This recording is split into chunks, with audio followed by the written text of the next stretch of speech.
Hi, I am Jade Viola. I'm the assistant gallery manager here at Studios Inc. Thank you so much for coming to Misha Kligman's Artist Talk. We're here in the space for his gallery show, Seen Unseen. So this is a retrospective of work dating back nearly 20 years.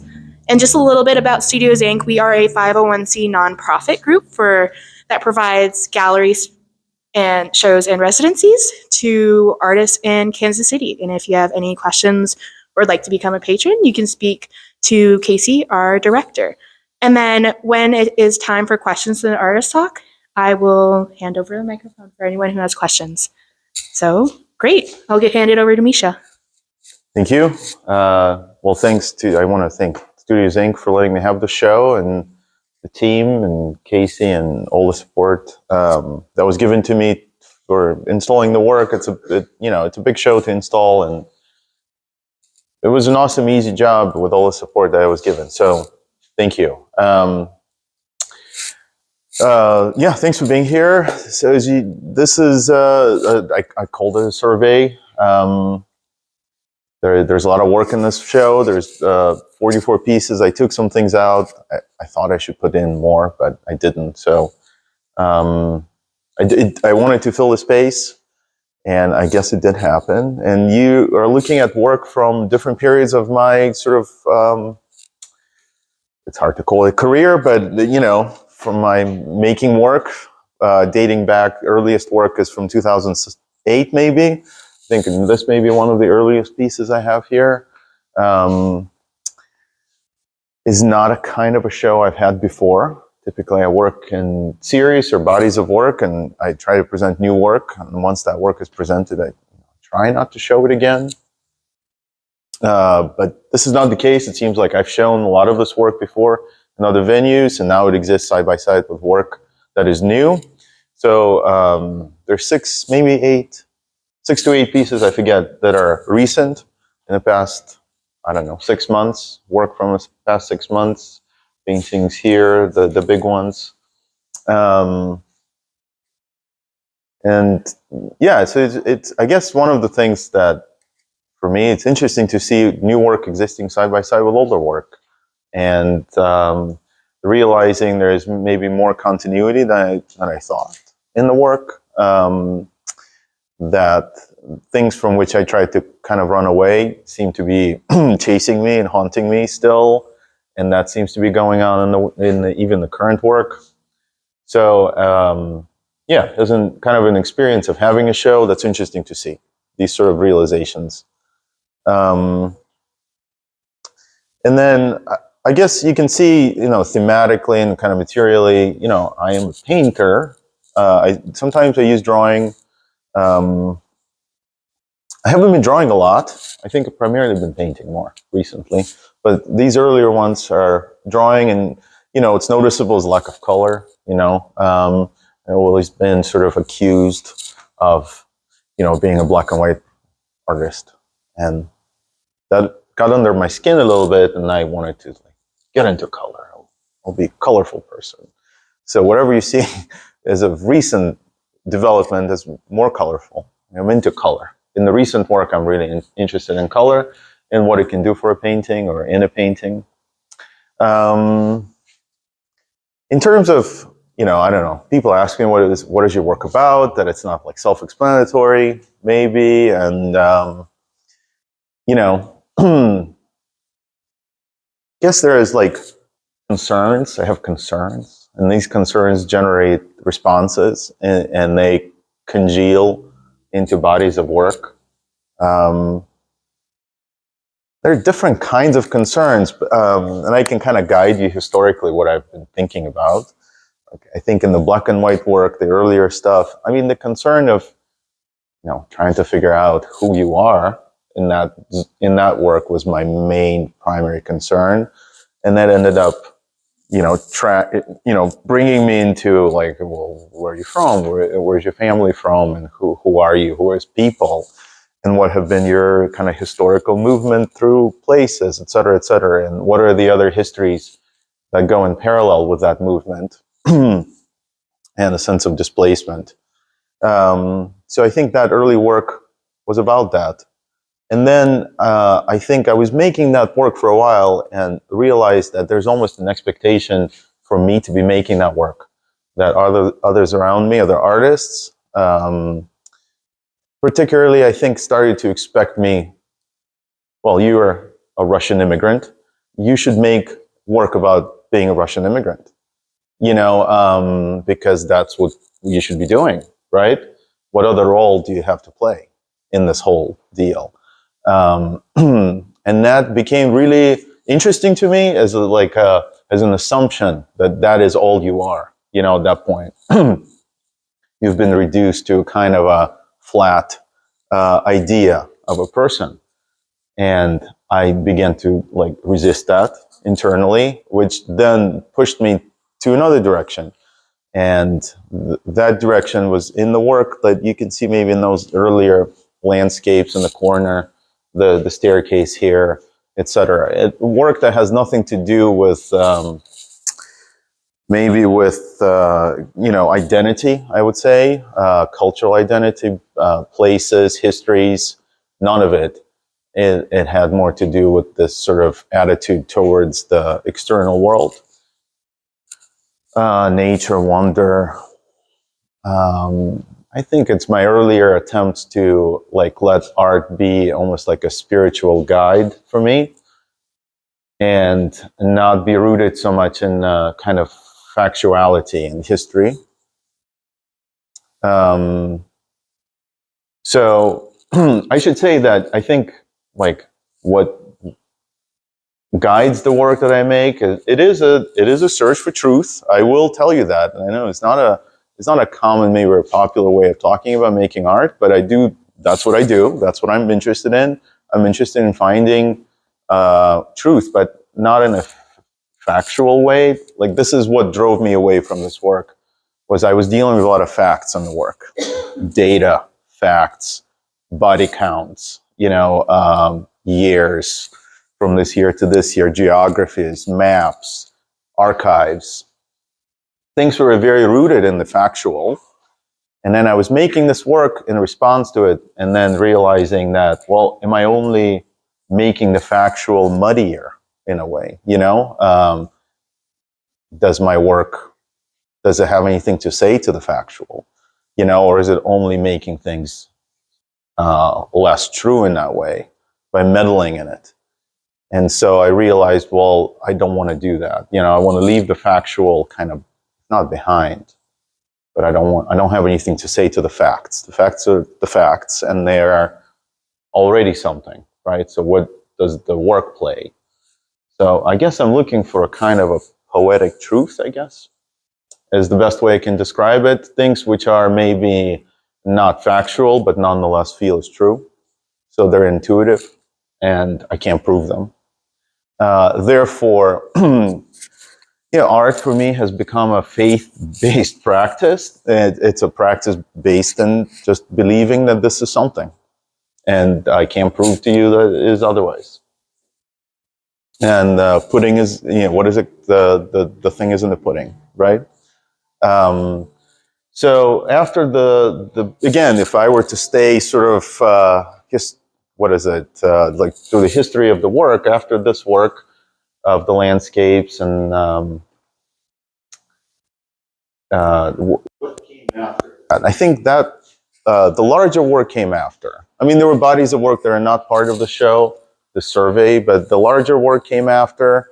The biggest paintings in the show came after that. And again, so what's interesting is I often try to figure out what am I expected to do, even internally, what do I expect myself to do, and what do others expect me to do, in a way, and I try to go purposefully against that somehow. I don't know, maybe because I'm a contrarian. I don't know, but I always want to I always want to go against the grain of whatever internal or external expectation are laid upon the person, which to me is like a sense of seeking out a freedom of being, right? Not being told what to be. And so I realized there's a lot of work being made around me. None of that work had to do with people who are parents, people who are making work about their relationships with their families or their children, or I did not see particularly fathers making work about being fathers. That just simply was not happening. I saw a lot of work that was very strong, very formal, very tough, or otherwise, but soft, you can call it as well, or thinking work, a lot of conceptual work. But I did not see the kind of work that had to do with the experiences of family or, those very simple things. So anyway, I wanted to do that. And I started making it big. I didn't want to hide it. I didn't want to make it small. I wanted it to be seen. So I think that work came out of that. And even taking simple things like relationship with your partner, ideas like love, and can you drag that through work and can it be serious? Like it's such it's so saccharine, right? It's so sentimental. And I think I wanted to take the subject that is sentimental and maybe see if I can hold it in a serious way. So anyway, so some of that work came through because of those concerns, right? There's always concerns. There was a lot of years of confusion, I think. I wanted to make work that I couldn't make or didn't know how to make. So I was making small paperwork that I tore up. I kind of got rid of all of it. Kind of seeking out a way of getting at something that I think just didn't happen, right? So that wasn't good work. I don't have it here. And I think the work that I showed last year at the Nerman, that I know some of you have come and seen, and that's anything that's framed in the little wooden frame. That was the work that came together. And I worked for a long time on that work. So I sat and worked on it for about 4 years. Yeah, and that work was, all about, what was it about? Let me remember. Mystical experiences, things you can't explain, but things you feel. Again, like I don't know how to talk about them other than through the work, and trying to find a way for painting to, I don't know, engage with that aspect of existence. And so I think that work came because of that. And it also was processing, I don't want to admit it, but it was COVID work, it was work that I painted on for a long time. It wasn't quick. Some of these pieces were developed over a period of 3 or 4 years. So I kept noodling on them, repainting. So it's just a kind of, the work was very slow. And it had to do with trying to figure out a relationship to the world also at that time, to people, strangely. And I think the most recent work, so like the work you see with the ships, with the people here, this painting is here, it's called Rest and Relaxation right here, the one with the bodies and the monuments, and then the ships here and the heads, these figurative pieces, so anything that's it's not framed. That work is not framed. That work with the oranges is not framed. This work with the tank, right? These are all newer. So where am I going here? It's hard to say. I think I'm interested in the paradox. I'm interested in a painting that isn't resolved or resolvable, a painting that is not a clearly stated position even, a painting that is clashing together like fragments of different histories, different geographies, different modes of painting even, and puts them together side by side. Other things I wanted to sort of get at is, here, let me see if I can find the right language to talk about it. But, the idea of transgression is interesting to me. I'm interested in how does one transgress? And as an artist, as a person, how does one hold irreconcilable ethical positions inside rather than claim a kind of rightness, or like this is good, this is bad. So I wanted to put these irreconcilable things together, but also to acknowledge that they exist inside of me. To myself, right? These are kind of internal dialogues, I guess. So anyway, that's the new work. And yeah, I don't know what else, how much to say about it, other than yeah, kind of fragments. I'm thinking fragments. I'm interested in things being unfinished, raw, direct. I'm trying not to noodle as much. Just sort of like stop very soon after beginning. Yeah. Anyway, there you go. There's the thing. Yeah, if you guys have questions, feel free to throw them my way. I'm happy to talk about them. Yeah. As an instructor in art and painting, Yeah. how do you see painting going these days? I mean, I've heard some say that it's becoming more and more like illustration than like painting itself. I'm just curious to hear your words. I notice it. It's one of the things I begin to try to explain right away, that we're not trying to illustrate, you know? And then, you know, once you see a thing that is not that, you realize the difference. So I think for art, the aims are, we just have different aims. The illustrators are good people, you know? I know many of them, but we have different aims. We're aiming at a different thing, at a different situation. Yesterday, I had a conversation with a friend here, you know, whose point of view is fairly cynical about art, and we should all be doing something better. You know, and art feels like a kind of a luxurious game one, you know, could play if one chooses to waste their time in a way, and then there are more important things to do, right? Seems like. And so I completely disagree with that. You know, art should be made, is a valid way of engagement, and can reveal truths. Otherwise, things cannot be revealed by or through. Yeah. So yeah, we still teach painting. I still talk to people like that. I still try to convince them it's a thing worth doing, and yeah, not be cynical about it. And yeah, and we're not making pictures, right? None of these are pictures. You're not looking at pictures. Yeah. So, but they would be images. They could be images. Yeah. There are images in them, but they're not pictures. They're not pictures of things. They're not like symbols of things. They're not. Yeah. I think one thing that you mentioned, like strong formalist painters and things like that. And, you know, some artists are more interested in delivering color, or some artists maybe form and shape, or Yeah. you know, and there must be some aspect of our memory in all those things, regardless of an artist's practice. But this is either overcomplicated or oversimplified. But it's like, I feel like your work is delivering yourself to us. I think, You know, regardless, yeah, because we're all more than one thing. right.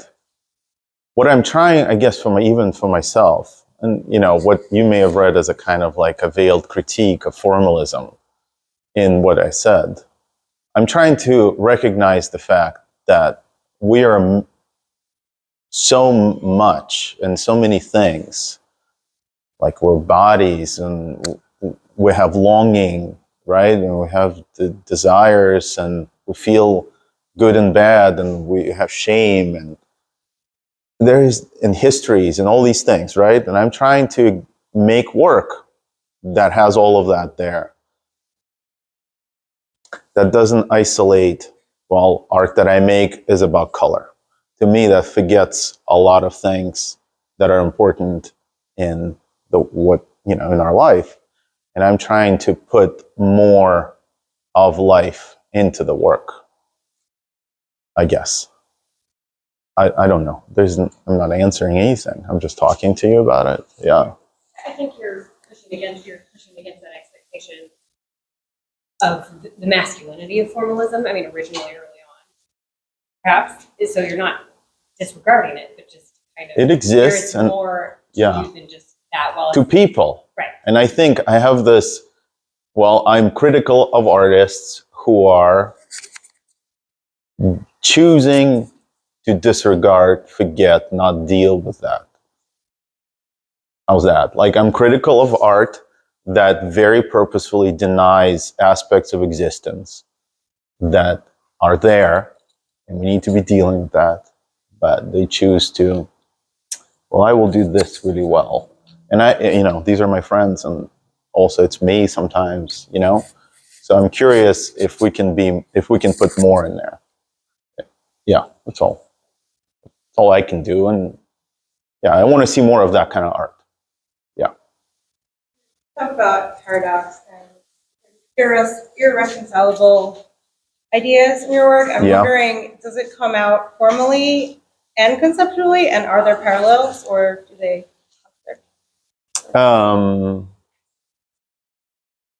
Yeah, I don't, I tried to find, I guess, painterly resolutions to some of these ideas the idea of fragments that don't create a good composition or something, or, where is paradox conceptually in the work? Maybe it's not in the work. I don't know, but I do think about it. I do acknowledge it. And I think the reason I'm interested in I'm talking about paradox abstractly, and I wish I could give you some specifics, but I do find myself embroiled, right? Is that the word? In inner, there's a war inside of me. There's a war outside of me, but there's also one inside of me. And I think there's an expectation for artists to have it all figured out, to have it all resolved, right? And to present work that is, there you go, it's figured out, this is where I sit. And I don't think I want to work like that, neither do I think like that. I don't exist like that. There's a constant conflict. And some things are irreconcilable with other things. And there are parts of me which I am horrified by, if I were to reflect on them. And I'm trying to do that in the work. I don't know how else to approach it, but to kind of talk about it, I guess. But then it's in the work.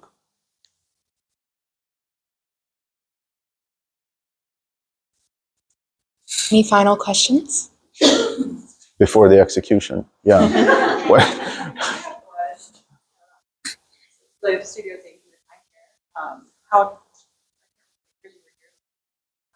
reflected on your work? How do you do it? Yeah, no, I love the studio. Number 3, what is it, 3E? Yeah, E, okay, 3rd floor, that's why I think 3. Leon is in it now, and Marie was in there before, and Gary was in there before. Yeah, it was a great studio, the best studio I've ever had. What did it allow me to do? Let's see. Well, I just like coming there and being there by myself, painting. I mean, it's big space, so you can look at a lot of things at the same time. You can make things on the floor, on the wall, however, So yeah, having a studio is like that is a huge deal. There is not another space like this in the city that lets you have a studio like that. Who can afford a studio like that? That's crazy. So that was a huge experience, yeah. Then I worked in my basement, after that. Boo. I want to go back. Take me back. But Amy and I are now here and on the 1st floor. And, one of the reasons I will say this to you, I don't want to make a central thing that I'm doing here, but we're trying to lift the gallery off the ground. We're trying to put a gallery in here, 2nd gallery. That would be run, well, it's Amy's idea, really. Amy's the visionary. I'm the tech support guy, but we're doing it together. I just want to front that this is her vision. And she wants to run this gallery. We have a name for it. It's called Special Effects. And it would be right here with its own door, right? So if Studios Inc.'s open, we would be open. And we're interested in the artists working in Kansas City, representing them and taking them to art fairs and making them available to the world. So we're not like a little provincial community of artists forever, and people see what's going on in Kansas City. So that's our dream, right? So whatever work is here, there was a lot of work I was sitting on, and Amy and I are thinking how are we going to fundraise for this gallery project we want to do, and decided like, hey, Misha should have a show so that we can push some of that work out of the door and maybe use the money to do the gallery thing. So this is one of the reasons. We're trying to kill many birds with the same stone. I love having the show. It is cool. It gave me a lot of thought, a lot of things to think about for my work, but also it's for that. So who asked me what? I don't even know where this started. How was Studios Inc. was awesome. Still very cool. Everybody who works here I know are just happy campers, right? I mean, was it not an amazing experience? Like, seriously, right? Like, who can ask for more? Yeah, so thank you for being around. And good coffee. Yeah. All right. Well, thanks for coming, everybody. I'll be around. If you need, yeah.